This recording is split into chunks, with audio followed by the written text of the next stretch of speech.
अयोध्या और राम मंदिर को लेकर कांग्रेस पार्टी की CWC ने एक रेजोल्यूशन पास किया था, वो हमारा आधिकारिक मत है, जिसमें हमने कहा कि सुप्रीम कोर्ट के निर्णय का हम सम्मान करते हैं। सर्वधर्म समभाव जो कि संविधान में अंकित है, हम समझते हैं कि वो देश की गंगा जमनी तहजीब की नींव बने और ऐसे ही आगे भाईचारा चले। इसके अलावा कुछ भी लिखा पढ़ा सुना कहा जाता है वो व्यक्ति की अपनी भावना है। और मुझे भाई, अगर हो सकता है आपको ऐसा लगता हो कि इतनी तानाशाही देश में हो गई है कि अपनी किसी भी व्यक्तिगत राय को भी कोई व्यक्ति नहीं रख सकता। अब वो सलमान खुर्शीद जी ने कहा और वो उसके लिए जिम्मेदार है, पर एक बहुत महत्वपूर्ण बात कल राहुल गांधी जी ने भी कही जो मैं कहना चाहती हूँ, और मुझे लगता है ये थोड़ा सा इस बात को तूल मिलेगा।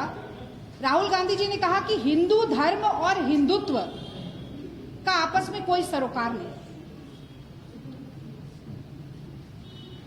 आदि शंकराचार्य द्वारा स्थापित जो हिंदू धर्म है, जो हमारा धर्म है, मैं भी सनातनी हिंदू हूँ। मैं हिंदू धर्म सिर्फ मेरे जीवन को संचालित ही नहीं करता, मुझे ऊर्जा देता है, शक्ति देता है, मेरे जीवन का आधार है। 36 करोड़ देवी देवताओं वाला जो धर्म है वो कितना उदार है, कितना सहिष्णु है, अपनी बाहों में किस किस को समेटे हुए है, कितना समय है। या राम राज्य की परिभाषा देते मैं नहीं मानती, कांग्रेस नहीं मानती, पर रामचरितमानस में क्या लिखा है? दैविक दैहिक भौतिक तापा, राम राज नहीं काहू ही व्यापा, सब नर करहि परस्पर प्रीति, चल ही स्वधर्म निरत श्रुति नीति। हर मनुष्य का मनुष्य से प्रेम हो, आपस में बैर ना हो, नीति और न्याय पर जो आधारित हो, वो राम राज्य है। और ऐसा राम राज्य की परिकल्पना तो कांग्रेस पार्टी चाहती है, पर भाजपा नहीं चाहती, क्योंकि आप तो देख ही रहे हैं कि वो महफिल को फिर से सजाने लगे हैं, भूले बिसरे गीत फिर गुनगुनाने लगे हैं। अब जो खिसकने लगी है सियासत की कुर्सी, वो हिंदू मुसलमान को फिर से लड़ाने लगे। वही एजेंडा है। मैंने तो चुनौती दी अभी परसों, और मैंने कहा कि एक भी भाजपा प्रवक्ता, एक भी भाजपा नेता अपने भाषणों में, चाहे रैली हो चाहे टीवी पर हो, हिंदू मुसलमान, हिंदुस्तान पाकिस्तान, कब्रिस्तान शमशान, इन 6 शब्दों को छोड़कर भाषण देते और चुनाव लड़के दिखाते। इनका एजेंडा यही है, यही करेंगे। लेकिन आज कल हम बात करेंगे जन जागरण अभियान की। 14 तारीख से पूरे देश में हम महंगाई को लेकर लॉन्च कर रहे हैं। तो देश में जब महंगाई की मार है, नौजवान बेरोजगार है, पेट्रोल डीजल 100 के पार है, LPG सिलेंडर खरीदना दुश्वार है, और सबका ठप पड़ा काम धंधा और व्यापार है, ऐसी मोदी सरकार है। तो जो हमारे दैनंदिन जीवन को परेशान करने वाली समस्याएं हैं, कांग्रेस पार्टी उनको लगातार उठाती रहेगी। धर्म मेरी निजी आस्था का मामला है, पर मोदी सरकार को अपनी विफलताओं को छुपाने के लिए मैं धर्म को आड़ नहीं बनाने दूंगी, ये भी मैं डंके की चोट पर कहती हूँ।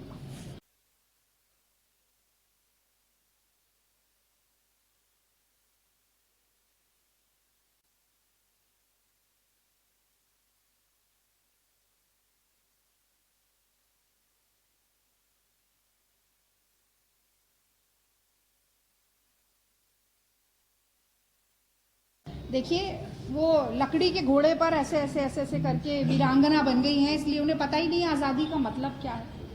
कितने मतलब मैं कुछ महात्मा गांधी, जवाहरलाल नेहरू, सरदार पटेल, मौलाना आज़ाद, लाला लाजपत राय, भगत सिंह, चंद्रशेखर आज़ाद, बाबा साहब अम्बेडकर, बाल गंगाधर तिलक, मतलब मैं ये तो नेता मैंने गिनाए।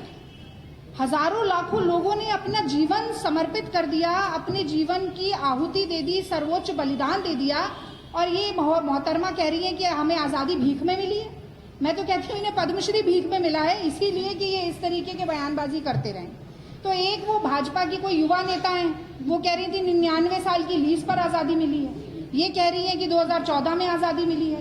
तो इस तरीके की, मैंने आपसे पहले भी कहा ना कि ये जो बगुला भगत हैं, जो नकली पोथी पढ़ने वाले हैं, और जो केवल एक अंधभक्ति का, संघ भक्ति का एजेंडा चलाने वाले लोग हैं, ये इतिहास को तोड़ने मरोड़ने की कोशिश करेंगे, क्योंकि आज़ादी से जुड़ा इनका कोई इतिहास नहीं है, क्योंकि ये अंग्रेजों के मुखबर थे, क्योंकि 1920 माफीनामे लिखकर सावरकर जी बाहर निकल कर आए थे, क्योंकि गांधी की हत्या में इनका नाम था, क्योंकि संविधान की प्रतियां, ये बाबा साहब अम्बेडकर द्वारा लिखे गए संविधान की प्रतियां संघी जलाते थे और कहते थे कि मनुस्मृति को संविधान बनाना चाहिए, क्योंकि संघियों ने 52 साल तक तिरंगा झंडा नहीं लहराया अपने दफ्तर पर। तो ये लोग क्या आजादी का मतलब जानेंगे। सबसे बड़ा, मैं महत्वपूर्ण बात कर रही हूं, सबसे बड़ा टुकड़े टुकड़े गैंग अगर कोई देश में है तो वो संघ गिरोह है, क्योंकि अंग्रेजों की तोड़ो और राज करो की जो नीति है उसको आज तक देश में चलाने वाला अगर कोई है तो संघ और भाजपा है।